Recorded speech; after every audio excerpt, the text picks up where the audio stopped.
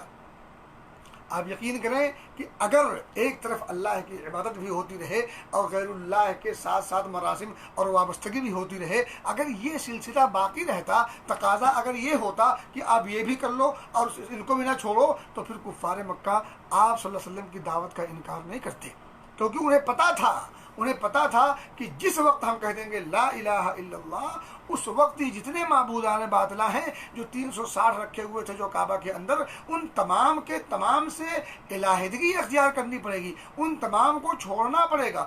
آباء و اجداد جس دین پر، جس دھرم اور جس مذہب پر تھے، جس ڈگر پر تھے، ان تمام کو یک سے لگانا پڑے گا، ان تمام کو چھوڑنا پڑے گا۔ وہ اس بات کو اچھی طرح سے سمجھتے تھے، لیکن کاش آج کا مسلمان اتنا سمجھ جاتا جتنا ابو جہل سمجھتا تھا، جتنا ابو سفیان رضی اللہ تعالیٰ عنہ اسلام لانے سے پہلے سمجھتے تھے، جتنا اور دیگر جو ہے کفار مکہ یا جو ہے مشرکین مکہ اور اسی طرح سے جو بڑے بڑے رسول الکفر تھے، وہ لوگ اس بات کو سمجھتے تھے۔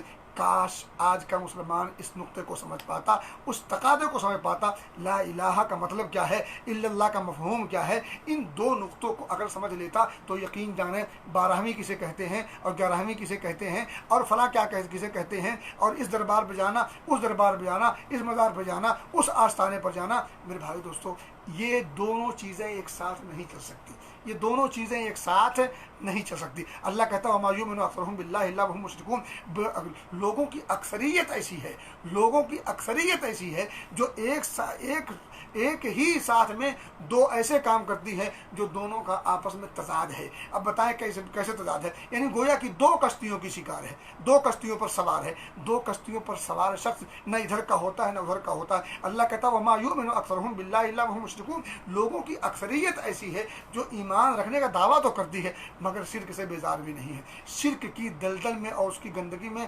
مکمل طور پر لت پت ہے۔ وَمَا يُؤْمِنُ أَكْثَرُهُم بِاللَّهِ إِلَّا وَهُم مُشْرِكُونَ، ایمان کا دعویٰ تو ہے، وہ ایمان تو رکھتے ہیں، لا الہ الا اللہ کا اقرار کرتے ہیں، اور یہ اکثر لوگ ایسے ہیں جو اس بات کا اقرار بھی ہے الا وهم مشرکون، مگر شرک سے دوستی بھی ہے، مشرکین سے لگاؤ بھی ہے۔ تو میرے بھائی دوستو، کہنے کی بات یہ ہے کہ اسی طرح سے جب شاہ نجاشی کے پاس حضرت جعفر بن ابی طالب، حضرت علی رضی اللہ تعالی عنہ کے بھائی، نجاشی کا دربار لگا ہوا ہے اور نجاشی نے بلایا ہے اور وہ پوچھتے ہیں کہ آخر تمہارے نبی تم لوگوں کو کس چیز کی طرف بلاتے ہیں؟ تو وہ کہتے ہیں، حضرت جعفر بن ابو طالب رضی اللہ تعالی عنہ کہتے ہیں دعانا الی اللہ تعالی، وہ ہمیں ایک اللہ کی طرف بلاتے ہیں، اللہ رب العزت کی طرف ہمیں بلاتے ہیں، لنوحدہ ونعبدہ، تاکہ ہم اس کی توحید کو اپنائیں اور صرف اسی کی عبادت کریں، یعنی عبادت صرف اس کی کرنی، توحید کو اپنانے کے لیے ایک اللہ کی دعوت دیتے ہیں، یہی ان کا مین مشن ہے، مین دعوت ہے۔ وہ اور ساتھ ہی ساتھ کیا کہتے ہیں، وَنَخْلَعُ مَا كُنَّا نَعْبُدُ نعبد نحن وآباؤنا من دونه من الحجارة والأوثان، یہ ابو داؤد کی صحیح روایت ہے، مسند احمد کی۔ وہ کہتے ہیں ایک طرف نبی اکرم صلی اللہ علیہ وسلم ہمیں دعوت دیتے ہیں اللہ رب العزت کی طرف، اور ساتھ ہی ساتھ توحید کو اپنانے کی اور اسی کی خاص عبادت کرنے کی، ساتھ ہی ساتھ ہمیں روکتے ہیں۔ میں بار بار کہتا ہوں، کلمے کا ہمارے دو ٹکڑا ہے، ایک ٹکڑا ہے لا الہ، دوسرا ٹکڑا ہے الا اللہ، یہ دونوں مل کر کے پورا ایک کلمہ بنتا ہے جس کو کلمہ توحید کہتے ہیں۔ یہی کلمہ علیہ ہے، یہ کلمہ علیہ ہے، یہ سب اسی کلمے، یہ کلمہ جس کے دل کے اندر جتنا زیادہ مضبوط ہوگا اتنا زیادہ عزت و سرخروئی کا حقدار اور مستحق ہوگا۔ نبی اکرم فرماتے ہیں ایک موقع پر، میری شفاعت کا مستحق کون ہوگا؟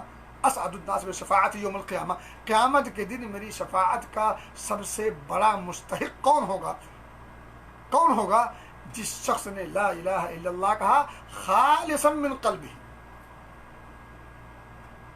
یعنی ملاوٹ نہ ہو، کلمہ توحید ملاوٹ نہیں چلے گا، ادھر بھی منہ مار لیا ادھر بھی منہ مار، نہ، ایک دم یکسو ہو کر کے، مخلصین لہ الدین حنفاء، ایک دم یکسو۔ اب دیکھیں نا وہ آپ نے دیکھا ہوگا وہ کھچر کے یا گھوڑے کے جب وہ لگاتے ہیں نا یہ، تاکہ وہ یکسو ہو کر کے چلے، دائیں بائیں نہ دیکھے، نہ دائیں بائیں منہ نہ مارے۔ آپ نے دیکھا ہوگا وہ بہرحال وہ پھر بات آگے نکل جائے گی۔ تو حضرت جعفر نے کیا فرمایا کہ نبی اکرم صلی اللہ علیہ وسلم کی جو دعوت ہے، اس دعوت کا ایک ٹکڑا انہوں نے کیا بیان کیا؟ ایک اللہ کی طرف بلانا اور اس کی عبادت کی طرف لگانا، توحید کو خالص رکھنا، یہ دعوت کا پہلا ٹکڑا ہے۔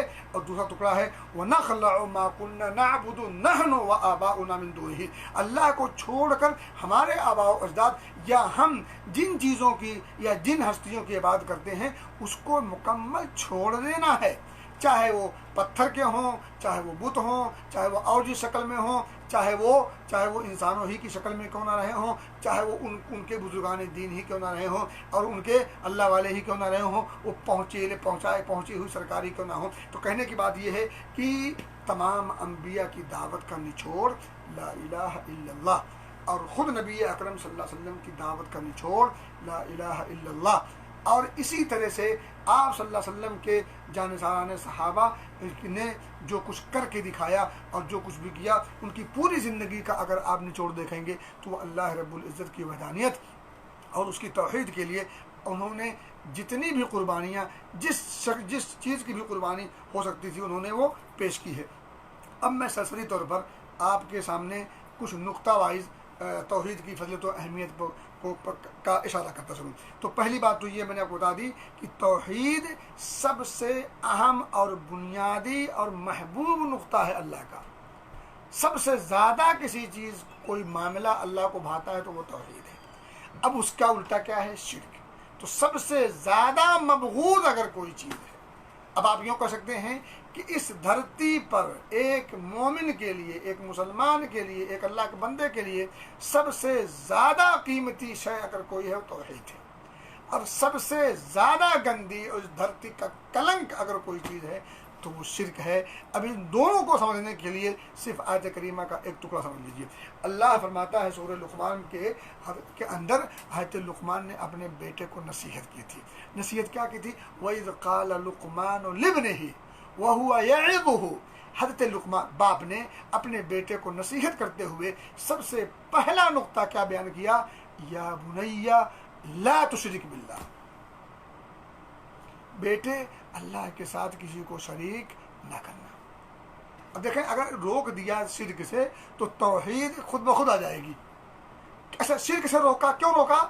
ان الشرک لظلم عظیم، کیونکہ شرک ہے ظلم عظیم، بڑا ظلم ہے، اس دھرتی کا اس سے بڑا کوئی اور گناہ نہیں۔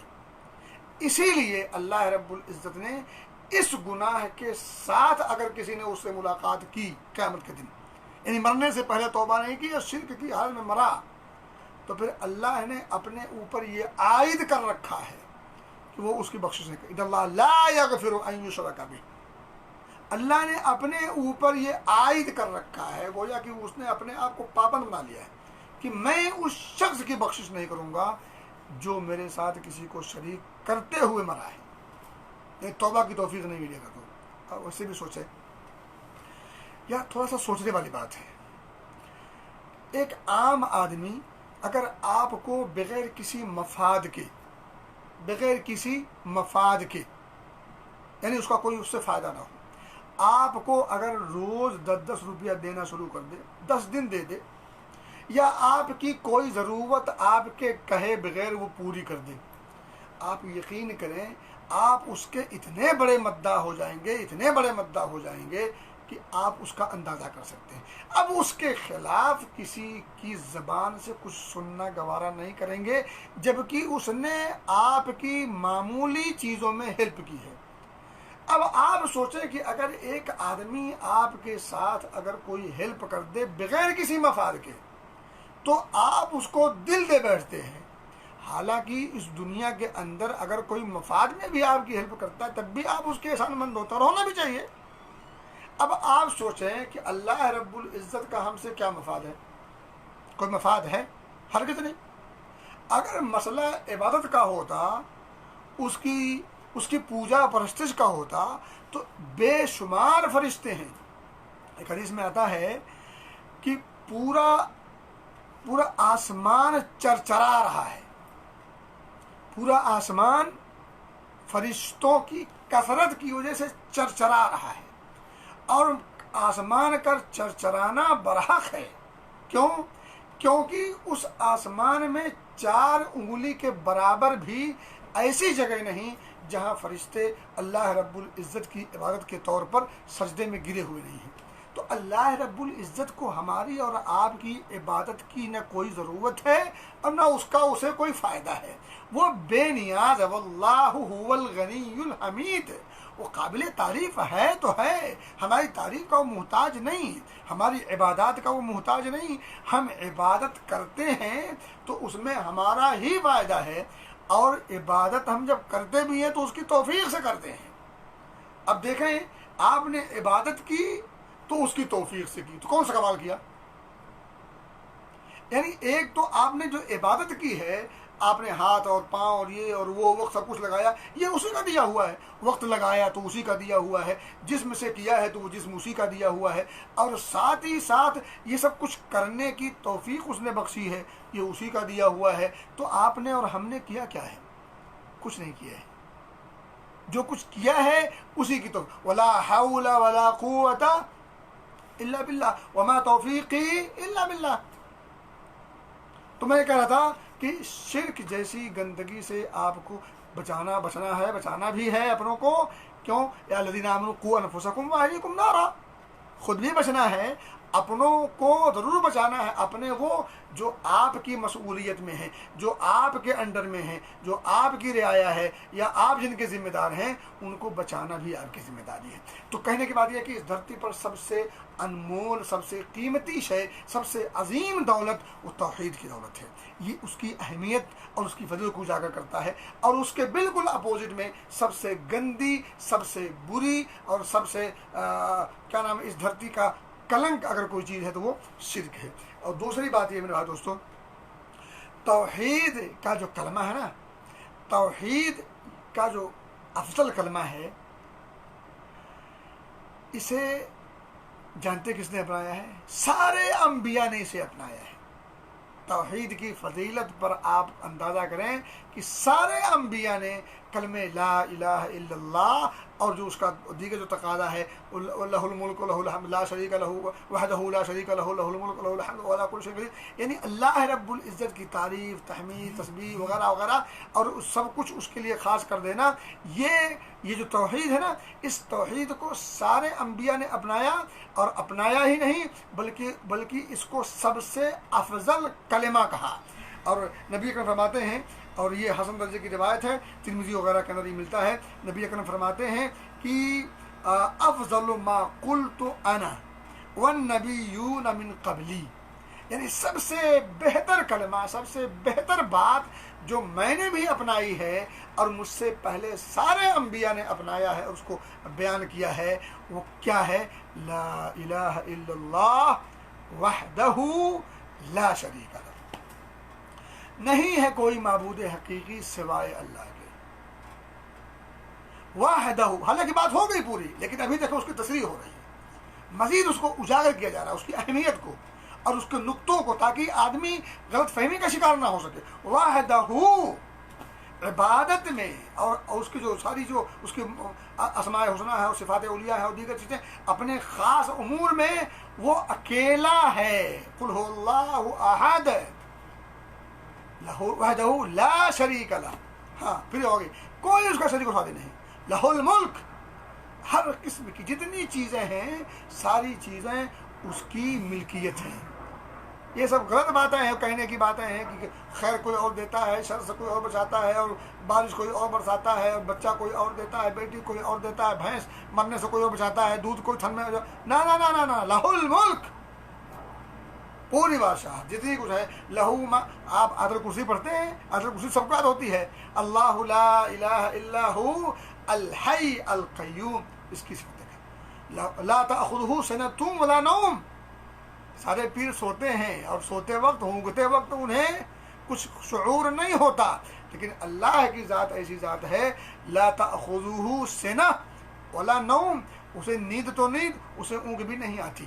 اب آگے دیکھیں، لہو ما فی السماوات و ما فی الارض، آسمانوں میں زمین کے اندر بھی جو کچھ بھی ہے، ماں یہ جو ہے نکرہ ہے، جو کچھ بھی ہے زمینوں میں آسمانوں میں، وہ سب کس کا ہے؟ عبد القادر جیلانی رحمۃ اللہ علیہ کا نہیں ہے، خواجہ غریب نواز کا نہیں ہے، بدوی اور فلاں اور ڈھکاؤ اس کا نہیں ہے، لہو آیت کرسی کا ٹکڑا ہے۔ خیر، تو اب افضل ما قلت انا والنبیون من قبل لا الہ الا اللہ وحدہ لا شریک لہ لہ الملک ولہ الحمد وهو علی کل شیء قدیر، بادشاہت بھی اسی کی تو قابل تعریف بھی وہی، لائق عبادت اگر وہ ہے تو ظاہری بات لائق تعریف بھی وہی ہے، لہ الملک ولہ الحمد ولہ الحمد، ہم کہتے ہیں الحمد للہ رب العالمین وهو علی کل شیء قدیر، ہر چیز پر قادر، کوئی چیز اس کی دسترس سے باہر نہیں، اور کسی اور کا یہ خاصہ نہیں، یہ چیز، یہ خاصہ، یہ ملکہ کسی اور کو حاصل نہیں، یہ اللہ کے ساتھ خاص ہے، وَهُوَ عَلَى كُلِّ شَيْءٍ قَدِيرٌ۔ اب کسی اور کو اگر گھسیڑ دیں گے تو پھر اس کی خاصیت کیا رہے گی؟ اس کی کیا خاصیت رہے گی؟ آپ کے پاس 1 لاکھ ہے، میرے پاس بھی 1 لاکھ ہے، تو کیا خاصیت رہے گی؟ آپ کے پاس مجھ سے زیادہ ہوگا تھا تو آپ کی خاصیت ہوگی۔ میرے بھائی دوستو، نمبر 3 کہتے ہیں توحید یہ ایک ایسی اسپرٹ ہے نا، یہ جس دل کے اندر جنم لے لیتی ہے تو شیطان کا وار نہیں چلتا، ابلیس وہاں اپنا وار، اس کا وار کارگر نہیں ہوتا۔ اللہ فرماتا ہے انہ لیس لہ سلطان علی الذین آمنوا وعلی ربہم یتوکلون، جو اللہ پر ایمان لاتے ہوں، جو مومن، اصلی مومن ہوں، توحیدی والے، وہ لفظی نہیں، وما یؤمن اکثرهم باللہ الا هم مشرکون والے نہیں، الذین آمنوا ولم یلبسوا ایمانهم بظلم اولئک لهم الامن وهم مہتدون والے ہوں، وہ صاحب ایمان جو الذین آمنوا ولم یلبسوا ایمانهم بظلم، اور وہ اپنے ایمان کے ساتھ ظلم، یعنی ان الشرک لظلم عظیم، شرک جیسی گندگی سے ان کا ایمان لت پت نہ ہو، یعنی ایمان اور شرک دونوں ایک ساتھ نہ ہو، تب اللہ کہتا ہے اولئک لهم الامن وهم مہتدون، تو یہ ہدایت یافتہ اور امن والے ہیں، تو امن ہی نہیں ملے گا۔ تو ایسے مومن اگر ہوں تو انہ لیس لہ سلطان، تو اس کا زور نہیں چلتا، کس کا؟ انما سلطانہ علی الذین یتولونہ والذین هم به مشرکون، اچھا اب یہ زور چلتا کس پر؟ انما سلطانہ علی الذین یتولونہ والذین هم به مشرکون، مشرک ہوگا تو پھر اس پر زور سب کا چل جاتا ہے، تو شیطان کا بھی چل جاتا ہے۔ تو اسی طرح سے آپ دیکھیں، اسی لیے اس اللہ کے دشمن نے کیا کہا تھا کہ میں اللہ تیرے ان بندوں کو ضرور گمراہ کروں گا جو تیرے صحیح اور مومن اور موحد بندے نہیں ہوں گے، فَبِعِزَّتِكَ لَأُغْوِيَنَّهُمْ أَجْمَعِينَ، اللہ نے کیا کہا تھا؟ إِلَّا عِبَادَكَ مِنْهُمُ الْمُخْلَصِينَ، تو گمراہ تو کر سکتا ہے لیکن میرے خاص موحدین پر تیرا زور نہیں چلے گا، موحدین پر تیرا زور نہیں، موحدین خطا کار ہو سکتے ہیں، گنہ گار ہو سکتے ہیں، چھوٹی موٹی ادھر ادھر کی غلطیاں ہو سکتی ہیں، لیکن اہل توحید کی توحید پر آنچ ڈالنے کی اور اس پر حملہ کرنے کی شیطان کتنی بھی کوشش کر لے، یہ اس کا وار اس پر نہیں چلتا۔ اسی طرح میرے بھائیوں اور دوستوں، یہ جو ہے نا کلمہ توحید لا الہ الا اللہ، کلمہ توحید لا الہ الا اللہ، اگر اس کو کوئی آدمی اللہ کا دشمن ہی کیوں نہ ہو وہ بھی اگر پکارے تو اللہ اس کلمے کی لاج رکھتے ہوئے اس کی پکار کو سنتا ہے۔ میں آپ کو مثال دیتا ہوں، اچھے لوگوں کی مثال حضرت یونس علیہ السلام، وہ پورا قصہ آپ کے سامنے ہونا چاہیے۔ یونس علیہ السلام نکلے اپنے قوم سے اور سمندر کے پاس پہنچے، مچھلی نے نگل لیا، احساس ہوا تو کیا کہا؟ لا الہ الا انت سبحانک، مولا تو ہی تو لائق عبادت ہے، تیری ذات ہر عیب سے پاک ہے، سبحانک انی کنت من الظالمین، غلطی تو مجھ سے ہوئی ہے، اپنی غلطی کا اعتراف اور اس کی ذات کی ہر نقائص اور عیوب سے براعت، اور لائق عبادت کا اقرار و اعتراف. تو اللہ کیا کہتا ہے فاستجبنا له ونجیناہ من الغم وکذالک ننجی المؤمنین. یہ تو اعلیٰ کوالٹی کے لوگ ہو گئے.